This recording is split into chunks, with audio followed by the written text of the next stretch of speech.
Paragas at mga benepisyo na taglay nito. Ang paragas ay isang uri ng damong ligaw na makikita sa isang lugar na hindi gaano nagagalawan o napupuntahan ng tao. Pero hindi nyo ba alam na ang ugat, tangkay, dahon at bulaklak nito ay taglay na kakayahan makagamot sa iba't ibang klase ng sakit? Ugat, inilalaga ito at inumin. Nakakagamot ito ng mga sumusunod na sakit tulad ng lagnat, acid reflux, dysentery at sa mga kababaihang nakakaranas ng PCOS, polycystic ovary syndrome, nakakapagpataas ng hormones at nakakapagpataas ng fertilization. Tangkay at dahon. Ang tangkay nito ay mas mainam na ihalo sa dahon kung ay lalaga o didikdikan. Mabisa rin sa pagpapababa ng presyon ng dugo. Magandang panglunas sa UTI, bulate sa sikmura.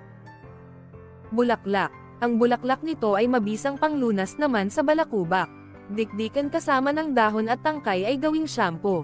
Ngunit isang paalala, hindi ito pwedeng inumin ng mga buntis, anemic at mga dumadaan sa proseso ng dialysis.